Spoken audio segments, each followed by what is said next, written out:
Hablamos con Beatriz Ramírez, constitucionalista, y el ex canciller Miguel Ángel Rodríguez Mackey. Adelante, por favor.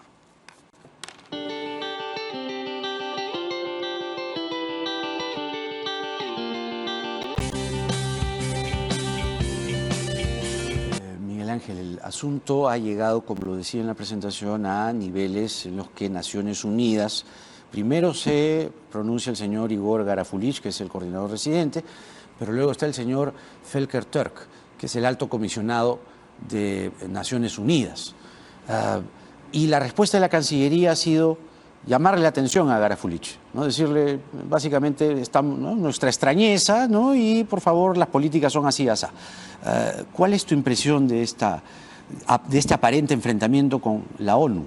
A ver, yo creo que para que la gente que nos ve y nos escucha sienta ordenada el tema, es que, Beatriz, usted está hablando de un asunto de derecho interno, de un pleito de pugnas entre el Congreso y la Junta Nacional de Justicia, y hace relación a elementos fácticos. Y que ha escalado a... Y yo no entro allí, yo me quedo en lo que tú estás diciendo, en el impacto que ha provocado un pronunciamiento del representante, ¿no es cierto?, residente de las Naciones Unidas en el país, que es contrario a la naturaleza de la actuación de las Naciones Unidas. La resolución 2131 del 21 de diciembre de 1965, Jaime, es claro al señalar que está prohibido, es inadmisible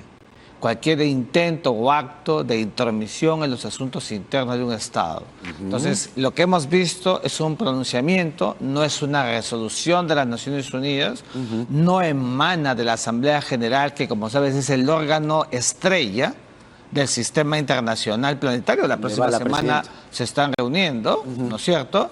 Entonces, ha sido atípico y es un pronunciamiento, fíjate tú, donde emite una calificación, primero, de la separación de poderes.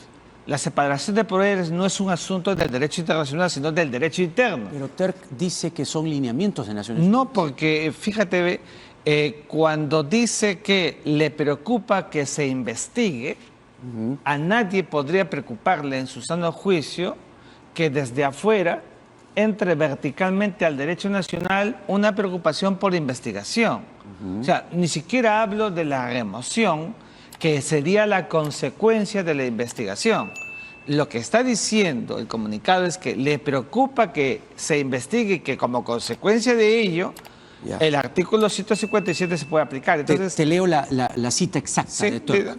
Le pido al Congreso, el señor desde Ginebra, ¿no? Sí. Le pido al Congreso que se ajuste a los principios de las Naciones Unidas sobre independencia de la judicatura y el respeto al equilibrio de poderes. ¿Ah, sí? Cita principios de Naciones Unidas y en virtud o en el contexto de esos principios lanza estas dos. ¿Estás leyendo el pronunciamiento? Sí. El pronunciamiento lo que está diciendo es que lee más y fíjate lo que dice. Dice que la investigación que pueda generar la remoción. O sea, lo que no puede haber, Jaime, es que las Naciones Unidas se preocupe por un proceso interno.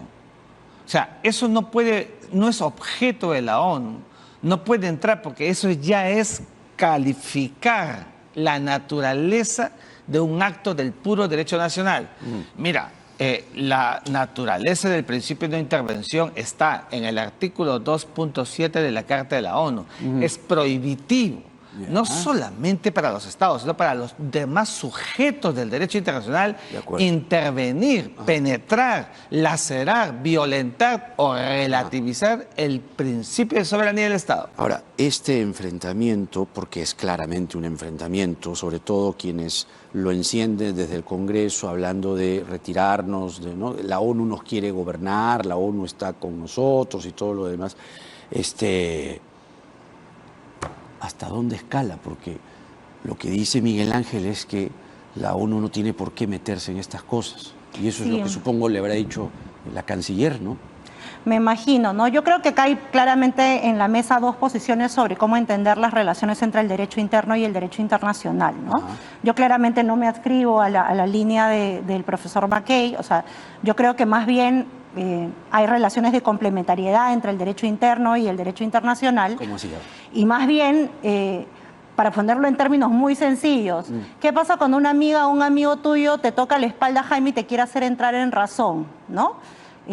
Eso es intromisión en tus asuntos internos, porque hasta donde yo sé no ha venido ninguna tanqueta de la ONU, ha salido un pronunciamiento que no es ni de un órgano político de la ONU, es de la representación internacional, recordándonos los estándares internacionales que están vigentes a un país, además, que se estrella en vulnerar derechos a través de procedimientos, ¿no? Entonces, es un llamado a la conciencia, si quieres le haces caso, y parece que en nuestro país además somos campeones y campeonas en no hacerle casos a los llamados de exhortación que vienen de la índole internacional.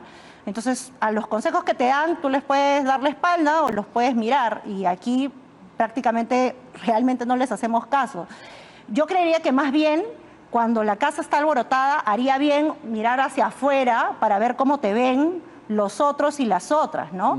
Cuando se pronuncia Naciones Unidas, cuando se pide activar mecanismos como la Carta Democrática Interamericana, lo que se está buscando es que otros ojos, quizás con más frescura y menos apasionamiento que el interno, puedan mirar lo que aquí no se ve. O sea, si regresamos muy chiquito al punto, ¿por qué están haciendo esta investigación? O sea, estamos realmente frente a personas en la Junta Nacional de Justicia a las que hemos chapado en graves actos de corrupción. O sea, realmente la ciudadanía que te sigue, Jaime, cree que estamos en un supuesto igualito al del señor Anaya del 2010 y al del 2018, porque si no es un supuesto igualito, entonces sí tiene sentido que nos preocupemos por qué rapidito les quieren investigar. Entonces no sería extraño que ningún órgano, así como un amigo se preocupa por tu bienestar, ni las Naciones Unidas, ni la OEA, ni ningún otro organismo se preocupe de que se haga una investigación, que todos sabemos que no es solamente una investigación, ¿no? Sino que busca terminar con la remoción de estas personas. El punto de Beatriz, Si ¿no? me permites, creo que Beatriz está confundiendo. Yo entiendo cuando se trabaja derecho interno, porque el ejemplo que ella nos dice no es lo que corresponde al derecho internacional. Dice que la ONU y el Perú son amigos. En el ejemplo no son amigos. Sería Perú con cualquier otro país, porque la relación es plana horizontal. La ONU es supranacional. Esa es una confusión que yo veo muy a menudo en los abogados del derecho nacional. Y claro, los comprendo. Pero aquí tenemos que entender, lo segundo, la ONU no puede tener ni en el ejemplo tanques ni nada, porque la ONU no tiene capacidad coactiva ni coercitiva. Lo que tiene la ONU es un Consejo de Seguridad y tiene cascos azules que no son fuerzas coactivas, sino más bien fuerzas de mantenimiento de la paz, que es otro tema, pero que cuando se dice que la ONU, la forma como lo grafica, que no van a venir los tanques de la ONU, la gente está pensando que la ONU puede tener calidad coactiva. No tiene, salvo el Consejo de Seguridad para asuntos de seguridad colectiva o para el incumplimiento de los fallos de la Corte Internacional de Justicia. Tengo que decirlo porque en verdad es casi como una suerte de mezclar papas con camote cuando no corresponde. Hay que diferenciar.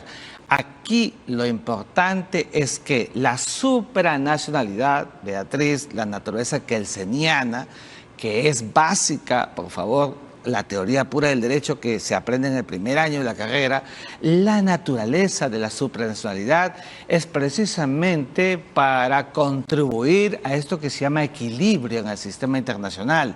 Entonces, la ONU, que surgió luego de la Segunda Guerra Mundial como foro político, lo que busca justamente es actuar para contribuir a fenómenos de paz, no para desequilibrios. Mira, las Cortes no pueden emitir sentencias, ni la ONU por su asamblea, producir hacia el interior de los estados pugnas, desequilibrios, hecatombes, cualquier cosa que provoque o genere desestabilización, porque es contrario al espíritu y a la naturaleza de la Carta de San Francisco de 1945, que dice que el objeto es el mantenimiento de la paz y de la tranquilidad planetaria. Se está confundiendo, en verdad, el verdadero rol de la ONU respecto del derecho nacional. ¿Se está confundiendo entonces? Yo creo que claramente hay dos visiones, ¿no? O sea, en el mundo hay dos visiones respecto de cómo debería relacionarse el derecho internacional con el derecho interno de los estados. Creo que a quienes nos siguen les queda claro que cualquier pronunciamiento que haga un órgano internacional aquí es un atentado contra las líneas del derecho internacional y contra nuestra soberanía. Esa es una línea que siguen muchas políticas y políticos, no hay que ser abogada o abogado para tenerlo claro, ¿no? Y hay otras personas que más bien les parece mejor cuando tú acoges estándares internacionales y nutres eso para proteger derechos. Esa es la línea en la que yo me adscribo. Lamento que, digamos, las personas se tengan que perder demasiado en lo que no es importante. ¿Qué es lo importante acá? Definir si a nosotros como ciudadanía nos parece bien que en el Congreso se esté debatiendo o no la salida de la gente que está en la Junta Nacional de Justicia. Y que eso ha despertado pronunciamientos hasta de Naciones Unidas, la Conferencia Episcopal, etcétera. Si la gente hace ruido, hay un viejo adagio que dice que cuando hay ruido, todos deberíamos o todas deberíamos prestar atención. Digamos, aquí la sede internacional, como los gremios empresariales o las diferentes iglesias que están sacando pronunciamientos, creo que cumplen el rol de un ruido que prende el sonido sobre algo en lo que la ciudadanía tendría que estar atento. ¿Por qué? Porque la Junta Nacional de Justicia, Jaime, la fundamos, creen que la fundó un presidente, pero la fundamos cuando salió el escándalo de los cuellos blancos. Se supone que es un órgano que se ha creado para que las juezas, jueces y fiscales, y además la jefa de la OMPE o el jefe de la OMPE y quien preside además el RENIEC, sean personas independientes. Entonces, en el fondo lo que está en juego es quiénes van a ser juezas, quiénes van a ser jueces, quiénes van a ser fiscales en el Perú, quién va a presidir el RENIEC, quién va a presidir la OMPE, quién va a presidir las autoridades de control del Poder Judicial y quién va a presidir la autoridad de control del Ministerio Público. Ese es el poder real que tiene la Junta Nacional de Justicia. Eso es lo que nos estamos jugando. O sea, ese paquete completo de poder público es lo que nos estamos jugando. Si todo el mundo hace ruido, tanto aquí en sede interna como afuera, es porque así de grave es que haya una eventual remoción de un grupo de 7 personas que ha tenido concurso público para estar donde está. No son gente a la que se le nombró por su CV, son personas que han pasado un examen, te pueden gustar o no, pero esas personas han pasado un concurso público de selección que además fue bastante, digamos, abierto y multiinstitucional. Solo una cosa. El asunto que trata Beatriz, digamos, evidentemente tiene que ver con el derecho interno y la Constitución, etcétera. Pero también puedo hablar de derecho interno. Pero por supuesto que sí. Pero lo que quiero decir es que lo que dice Turk es, voy a abrir comillas, no es el pronunciamiento, es lo que habla Turk.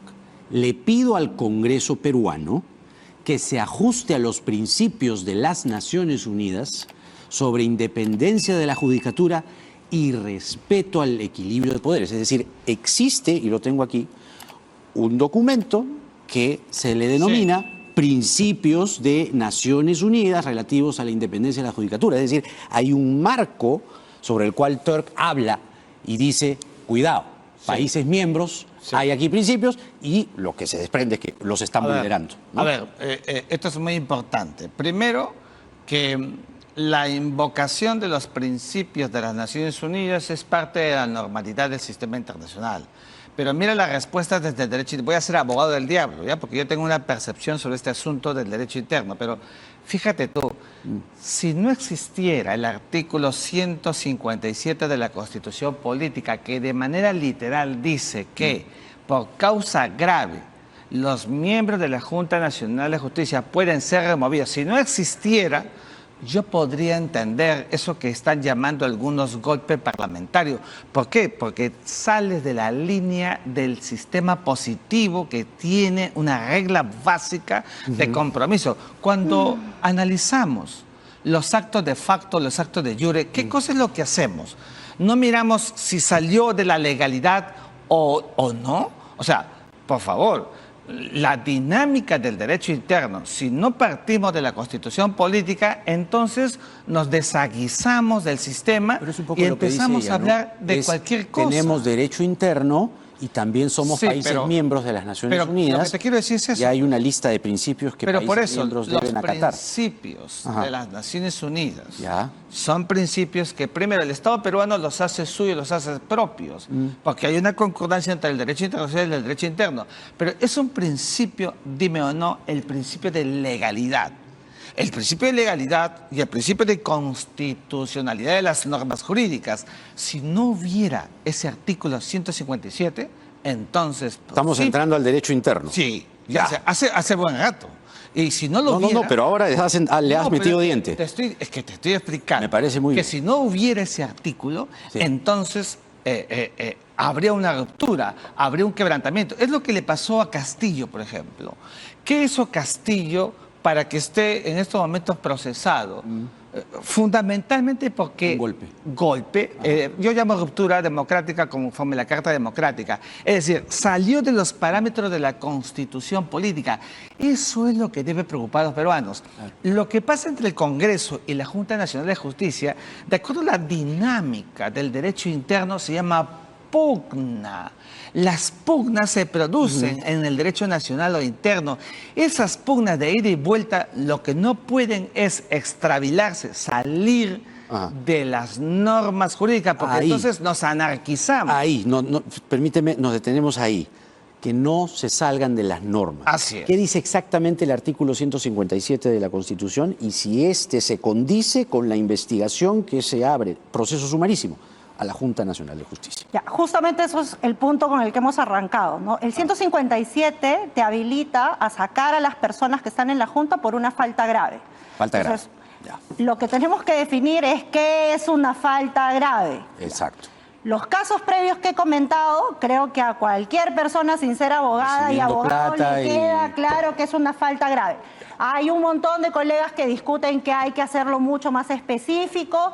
Yo la verdad es que no me pongo tan exquisita. Ahí dice falta grave y creo que recibir una coima por nombrar jueces, juezas y fiscales, pedir 100 coquitos como se les escuchó a los hermanitos, a todo el mundo le queda claro que es falta grave. Perdóname, Ya, pero lo que estamos discutiendo ahora es falta grave, sacar un pronunciamiento es falta grave, no tener un determinado acuerdo jurídico respecto de una de las integrantes es falta grave, decidir de una determinada manera en la Junta Nacional de Justicia, eso es falta grave. O sea, estamos en alguna situación, algo ha pasado en el país, Jaime, en los 3, 4 últimos meses, que nos hayamos perdido en tu programa, que realmente la Junta Nacional de Justicia ha hecho grave que justifique este procedimiento. Mi aproximación es que no, y por lo tanto, está bien que todo el mundo encienda las alarmas, porque este procedimiento solamente tiene sentido para supuestos evidentemente graves, porque además es muy rápido. Yo creo que hay una lo enorme grave. confusión en Beatriz. Usted está confundiendo. Lo que dice la Constitución no habla de faltas graves, habla de causa grave. Entonces, esto es muy importante. Y lo que Beatriz, los ejemplos que pone son de delitos.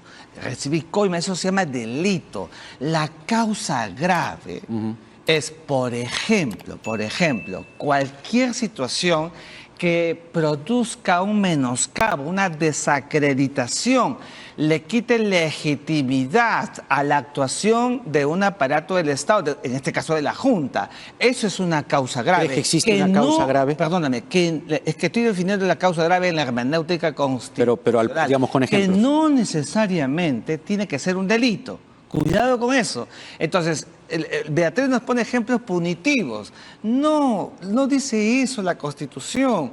La causa grave es mucho más extensiva que una sola circunstancia de carácter penal. Y por eso mismo es que, siendo la Junta, el Consejo Nacional de Magistratura anterior, que fueron destituidos por naturalezas punitivas, eso sí. Causas graves, ¿no? Sí, pues, pero por O sea, eso se te ajustó digo, a la Constitución. Pero por eso te digo que no es sinónimo causa grave de elemento punitivo. Cuidado con eso, porque si no, entonces la Constitución. Pero por eso. Si ¿Hay no causa grave entonces para ti? Es que el constituyente no hubiera puesto causa grave, hubiera puesto por delitos será removido. Esto lo sabe Beatriz, que es abogada. ¿no? Nuevamente Entonces, creo que acá el colega se confunde, entonces, ¿no? hay... Quizás para que todo el mundo nos entienda. ¿Alguien sabe si están condenados los hermanitos? Esa es la razón por la que la Constitución no dice delitos. Porque si dijera delitos, tendríamos que esperar la condena. ¿Tenemos condena de alguno de los hermanitos? No, no tenemos condena de todos los hermanitos. Por eso Pero es que fueron cuando destituidos. tú dices causa grave, puedes poner situaciones delictivas o no delictivas, pero no necesitas probarles la responsabilidad penal. Obviamente podrían ser situaciones entonces, no delictivas. me está dando la razón, porque estoy, No, lo que yo pasa estoy es que diciendo... usted, colega, está haciendo una interpretación lo que yo estoy realmente diciendo... busca confundir a la ¿Me ciudadanía. dejas hablar? Lo que yo estoy diciendo es que la causa grave no es sinónimo de delito. Me está diciendo ahora que no solamente es delito, sino algo más. Eso es lo que quiero establecer. La hermenéutica no es una práctica casual, casuística, empírica. La hermenéutica se trabaja. El acto interpretativo de la Constitución supone tener vectores que van mucho más Por eso, allá de está claro lo de la hermenéutica. razonamiento. ¿Cuál es la causa grave? Ya te lo dije. ¿Cuál? La causa... No, en el caso, Bueno, en la denuncia. bueno, yo no te puedo decir cuál es la causa grave porque yo no estoy haciendo un juicio de valor. Lo que yo sí te puedo decir es que el argumento que usa el Congreso es que ha habido un adelantamiento de opinión sobre una exfiscal de la Nación. Ese adelantamiento sobre una fiscal de la Nación evidentemente crea una desestabilización y genera un acto de ilegitimidad y de desconfianza en la naturaleza de acción de quienes eligen, nombran jueces y fiscales. Por eso es que lo van a investigar. ¿Te das cuenta? Entonces, ese asunto, como no va a ser una causa grave, no estoy diciendo que la Junta haya caído en eso, porque yo tengo mi lectura. Pero sí lo has dicho un poco. Lo que te estoy explicando es el acto interpretativo. Claro, por eso. Entonces, su interpretación por es que eso sí hay causa grave o la habría. No, bueno, ¿No? Si se comprueba que hay un adelantamiento de interpretación por una Junta que nunca debe tenerla, porque para eso es una Junta que tiene que gozar de imparcialidad, que tiene que ser transparente, ecuménica, para garantizar que los jueces y fiscales en verdad cumplen su objeto ontológico, que es la administración de justicia con jueces probos. Y con independencia. Y con independencia. Es que ahí está el punto. Dime entonces si eso no va a ser grave. A ver, Por favor. Beatriz. A ver, para las personas que nos siguen nuevamente, ¿no? Se supone que tú para entrar a la Junta Nacional de Justicia tienes que pasar 10.000 exámenes, un examen, una entrevista y un montón de garantías para entrar. ¿Cómo se interpretan las causales para salir? Las interpretamos de forma súper amplia, o sea, a esta categoría causa grave. Le hacemos una interpretación súper extensiva para que entre todo lo máximo que se nos puede ocurrir, o le damos, como dicen todos los principios internacionales y hasta constitucionales, una interpretación razonable para que no entre, sino lo estrictamente necesario y lo que sea evidentemente y claramente grave. Eso podría incluir delitos, por supuesto, no delitos también. Nadie dijo delitos, colega, o sea, el que hizo su interpretación claramente fue usted. Pero los casos que he puesto son los casos que hemos tenido en la realidad. Los casos que hemos tenido son los casos que creo que a cualquier ciudadana y ciudadano son los que cumplen el fin del derecho. A todas y a todos nos parecen graves. ¿Y por qué está bien que la Constitución diga causa grave? Porque ninguno es delito todavía. Ninguno de los hermanitos los tenemos sancionados y sin embargo los pudimos sacar de su cargo. Entonces la Constitución no es el Código Penal. Exactamente, porque son procedimientos de índole político, son de control político, pero tiene que haber una cosa evidente. Por eso, Jaime, la gran pregunta que tiene que hacerse la ciudadanía es, hemos hecho un esfuerzo entre el 2018 al 2019 para construir el proceso de selección de esta Junta, que salga un ente colegiado medianamente independiente y ahora resulta que se les puede sacar por una interpretación extensiva de que no nos gusta cómo razonan, cómo interpretan el derecho, no nos gustan sus posicionamientos. Entonces pasamos de haber sacado magistrados por recibir coimas, pasamos de haber sacado magistrados por escucharlos, transar resoluciones, a sacar magistrados porque no nos gustan sus opiniones jurídicas. Ese es el estándar de independencia judicial que le preocupa a los organismos internacionales y que nos debería preocupar también en sede interna. Ese es un punto Yo creo que es, interesante. en verdad que me parece muy temerario lo que dice, porque los que están llamados a emitir un juicio de valor jurídico político sobre la Junta, según la Constitución, es el Congreso. O sea, no son los amigos de la esquina ni el grupo del Chavo del Ocho. Tenemos que ser serios y claros. Si no, ¿para qué se llama Congreso de la República? Entonces, ¿para qué lo dice la Constitución? Eso fue preparado por los constituyentes. O sea, no seamos empíricos en las interpretaciones. Por eso yo siempre digo que tenemos que ser bastante hermenéuticos y no caer en el discurso político ideológico. Repito, hay pugnas. Bueno, las pugnas se tienen que resolver. ¿Cómo se resuelven? Tenemos pues un sistema orgánico donde hay instituciones que mal que bien con todo funcionan. Si a la Junta la sacara, por ejemplo, el Consejo de Ministros, eso evidentemente quién lo va a querer, quién lo va a aceptar, eso no se puede hacer. Pero la Constitución dice que es el Congreso de la República. Circunscribámonos a las reglas que tenemos. ¿Cómo se llama eso? Se llama convencionalismo, Jaime. Y el convencionalismo es básico para no caer en la barbarie del derecho. Y entonces, ¿por qué las Naciones Unidas ha dicho lo que ha dicho? ¿Cómo? ¿Por qué las Naciones Unidas entonces ha dicho? Otra vez, las Naciones Unidas, en estos momentos, las Naciones Unidas de hoy, no es las Naciones Unidas desde cuando se formó el gran proceso westfaliano. ¿Qué significa Hay una eso? relativización del concepto de la soberanía. Ingresan a cada rato, creen que la soberanía y el principio de no intervención que América Latina, que México, que Perú y que otros países desarrollaron, donde nadie podía ingresar, porque para eso se llama principio de soberanía del Estado. ¿Cómo es posible que ahora, para asuntos del puro derecho interno, porque esto es derecho interno, la pugna es interna, desde afuera van a salir a decir... Pero te vuelvo a decir, eso no lo de es Turk, irresistible los desde el derecho. principios que tiene las Naciones Unidas respecto a la judicatura y su independencia, ¿dónde quedan? No, pero otra vez con lo mismo. Te acabo de explicar. No, te que, digo. Bueno, es que son principios del derecho internacional que recogen las Naciones Unidas y que las dice que el derecho interno debe de cumplirse. Pero es una subjetividad por parte de las Naciones Unidas, porque no ingresan al derecho nacional quienes deben de asumir la objetividad de lo que pasa en el derecho interno. Son las instituciones tutelares que rigen nuestra vida interna de acuerdo con el ordenamiento jurídico. A ver, entonces ahí lo que plantea Miguel Ángel es que es el derecho interno, es la Constitución finalmente, y pues lo que ha hecho, debo interpretar eso, tienes de ahí una intervención más, claro, que lo que ha hecho la Cancillería está bien, ¿no? Manifestarle la extrañeza al señor representante, el señor Garafulich, y listo.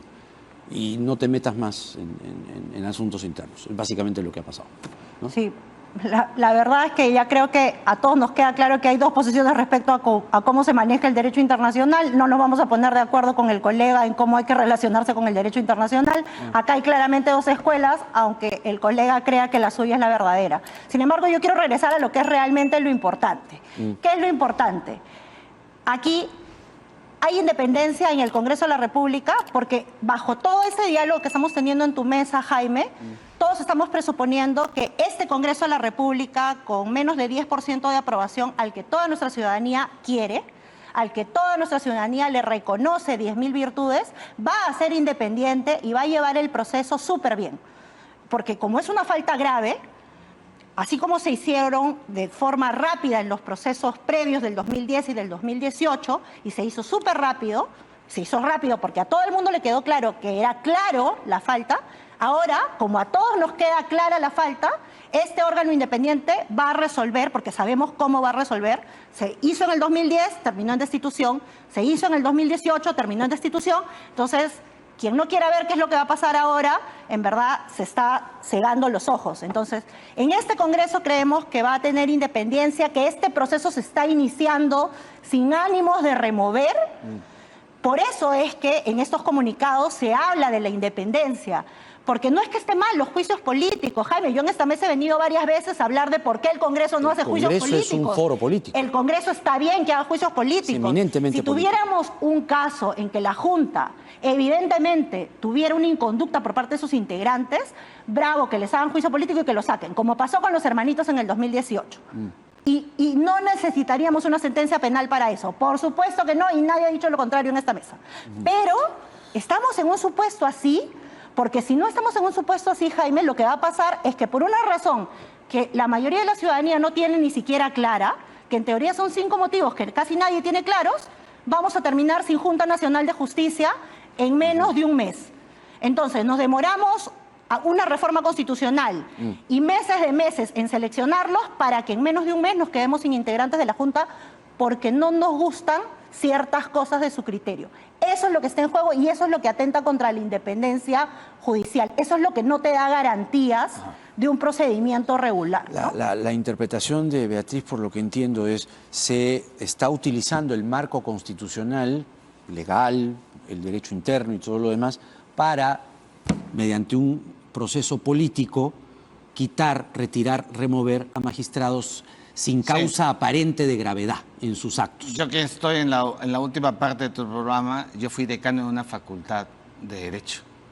Entonces, si, no Beatriz, pero si yo tuviera un profesor que tuviera el discurso de Beatriz, no lo pondría para que dicte introducción al derecho porque ahí es donde formas alumnos. Tú no puedes interpretar la naturaleza de un artículo como el 157 por si el Congreso tiene más o menos aprobación. Eso nunca hagan, porque estamos llevando a que la hermenéutica constitucional dependa de criterios políticos. El derecho es el derecho. No debemos salirnos de allí porque entonces otra vez nos anarquizamos. Enseñar a los estudiantes de Derecho y luego a los abogados a entrenarse en la interpretación, en la exégesis y en el acto hermenéutico del derecho, veo que sigue costando todavía. Es parte de la crisis de la formación del abogado. Ahora el derecho está sumamente compenetrado con la política y entonces termina siendo el discurso, ya no el discurso de lo que quieres respecto de la constitución política, sino de los criterios fácticos, como por ejemplo, ¿será o no correcto que a una Junta Nacional de Justicia se le pueda remover si el Congreso tiene más o menos aprobación? ¿Eso es jurídico? Eso no es jurídico. Por favor, seamos claros. A ver, como se dice en el Congreso, por alusión. Tienes, digamos, la posibilidad de decir lo que quieras decir y yo solamente añadiré que creo que lo que Beatriz estaba intentando decir es que hay un marco constitucional, pero lo interpretan políticos. Y finalmente hay un filtro político, pero no sé, a ver, ¿qué tienes que decir? Y claramente para quienes nos siguen, claramente no trabajamos en la misma facultad de Derecho, aunque no sé qué intenta decir mi colega respecto de la educación legal claramente, y no voy a discutir de qué facultad viene cada uno, porque me parece una bajeza de su parte, pero diré que Derecho y política en nuestro país, para cualquiera que nos sigue, no están desvinculados. Y para cualquiera que haya hecho estudios especializados en Derecho Constitucional, le quedará claro que derecho y política, tanto en la realidad como en la teoría, en los estudios teóricos y en la práctica, y sobre todo en nuestro país, van íntimamente de la mano. Más en procedimientos como este, que resuelven órganos que son representativos y que responden a ciertas fuerzas que no siempre representan intereses generales, sino más bien, a veces, parecen más intereses privados, ¿no? Como lamentablemente este Congreso. La facultad de remover al CNM o en su momento, hoy, la Junta Nacional de Justicia, por supuesto que la tiene el Congreso. El asunto es, en un Estado constitucional, tú puedes hacer lo que te da la gana con las facultades que tienes, tú puedes salir a la calle, puedes hacer lo que te da la gana en la calle o tienes límites para usar las facultades que tienes. El Congreso, por supuesto, que puede investigar a la Junta Nacional de Justicia. Puede hacerlo bajo los términos que le dé la gana, en cualquier circunstancia. O los del artículo 156. ¿No? O solamente en esos supuestos. Es decir, solamente cuando no le parece su criterio o en aquellos supuestos que realmente lo valgan la pena. Eso es lo que está en discusión y creo que todo lo demás queda para la anécdota, Jaime. Muchas gracias por la convocatoria. No, claro Yo que sí. creo que en verdad no deberíamos, digamos, salirnos del espectro jurídico, Yo que es lo pienso que lo mismo. queremos decir. Exacto. El derecho es uno solo. Cuando el derecho, digamos, está contaminado, la política ingresa, las interpretaciones son tan extensivas que lo desnaturalizan. Por eso vemos una enorme carga de acciones jurídicas, entre comillas, que en verdad coluden con la naturaleza del derecho. En otras palabras, tenemos administración de justicia, tenemos argumentos jurídicos pobres porque no están fundados en la esencia del derecho. La carga interpretativa debe ajustarse a lo que hemos aprendido en las facultades. Por eso hago esta invocación. Cuando te digo que soy profesor de Derecho y he dirigido una facultad es porque nos preocupa la formación. El abogado tiene que ceñirse a una carga de aprendizaje y de enseñanza sin salirse, porque entonces te vuelves político, pues. Entonces yo, por ejemplo, vengo aquí a hacer una explicación hermenéutica, no una explicación subjetiva, política o ideológica o por la tendencia de un grupo, sino nos pegamos. ¿Para qué? Para que tengamos orden, para que no nos salgamos de esto que se llama ordenamiento jurídico y lo que se llama regla estatutaria de la vida social. Ordenamiento jurídico es lo que justamente dice la ONU, que está el Perú saliéndose con la decisión del Congreso. Esa parte no la entiendo bien. Mira, cuando las Naciones Unidas habla, cuando las Naciones Unidas emite una resolución, entonces eso emana de un mecanismo plural que es la Asamblea General. Esto que ha hecho el señor coordinador residente no ha emanado de allí. No es una resolución como la que te dije en la 2131. No, es un pronunciamiento.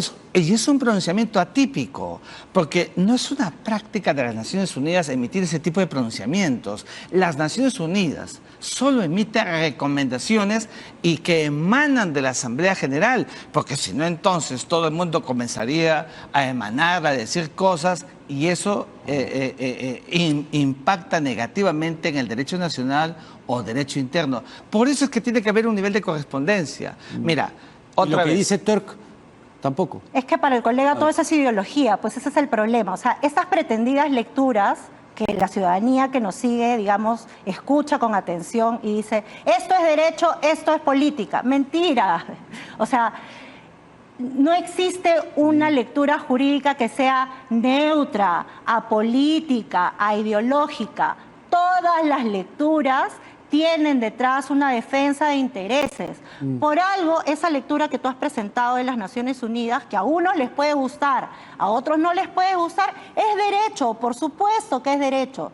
Uno puede discrepar con esa interpretación, por supuesto que puedes discrepar de esa interpretación.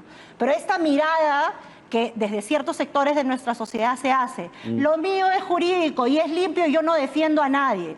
Y el resto son los malos y defienden a un sector. Esas miradas son las que creo que tenemos que revertir, ¿no? Porque no está mal el ejercicio del control político. Ojalá tuviéramos un control político mejor encaminado. El problema es cuando detrás de esos controles políticos, detrás del derecho, ¿no?, con argumentos jurídicos, uno puede ver que no hay realmente, o se pueden discutir en todo caso, las razones que están detrás, ¿no? Y aquí opiniones vas a encontrar diversas, sí, claro, claro. Y eso es lo rico de una democracia. Claro. Esas divisiones, eso es muy importante. Esas divisiones, digamos, que buscan jerarquizar unas como mejores que otras, es la que creo que en un ordenamiento democrático es la que deberíamos combatir. Ojalá pudiéramos vivir en más pluralidad. Que eso es parte del discurso del progresismo que ingresa desde las relaciones internacionales al derecho y empieza a volver elástico. Cuando se vuelve elástico, cuidado que se vuelve... El progresismo. Claro, hay un progresismo que está penetrando en la naturaleza normativa. ¿En las Naciones Unidas también?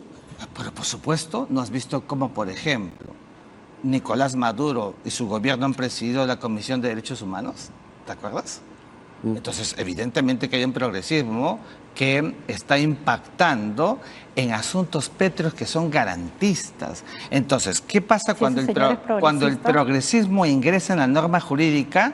se vuelve caprichoso. Pero Beatriz se pregunta si Maduro es Sí, progresista. yo me pregunto si Maduro es progresista, porque es un dictador, antiderechos, no cree en los derechos de las personas, no cree en las libertades, no cree en nada de lo que la mayoría de personas defenderíamos, ¿no? Estoy hablando de la relativización de los derechos y en este caso de los derechos humanos. Es decir, cuando tú tienes en la norma jurídica el ingreso de la visión progresista, ¿qué es lo que estás haciendo? Que la norma sea interpretada por el capricho, por como te convenga. Y entonces eso es riesgoso, porque entonces el sistema convencional, que es reglas, pasa a un segundo plano. ¿Y qué prima? Prima la subjetividad, prima lo que a ti te parezca, prima ese criterio abierto que condice evidentemente enormes forados y la gente, la sociedad se queda pues pasmada porque empieza todo a anarquizarse. En una sociedad donde tú quieres evidentemente conservar ratios estratégicas garantistas, tienes que ceñirte, si no entonces ya no tengamos constitución política. Pues, más bien para que las reglas sean otras. tener el orden que tanto defiende el colega, salgamos todas y todos a fiscalizar que el Congreso haga bien ese procedimiento, mejor que lo archive, porque si no, ahí sí vamos a vivir en la anarquía. Es decir, si queremos una sociedad más o menos ordenada internamente, veamos que no se atropelle y se usen bien las facultades de control político, que no parece ser lo que va a pasar. No entraría a decir que mejor o no el Congreso, porque eso no nos corresponde. Los abogados tenemos que hacer el juicio hermenéutico, no juicio político. De acuerdo. Yo les agradezco mucho. Ha quedado claro, por lo menos ante el público, que así como sucede en la vida misma, aquí nuestros invitados mantienen dos posiciones, que es más o menos lo que está pasando en el espectro. Beatriz Ramírez y Miguel Ángel Rodríguez Mackey con nosotros. Gracias. Muy amable. Muchas gracias, Jaime. Gracias.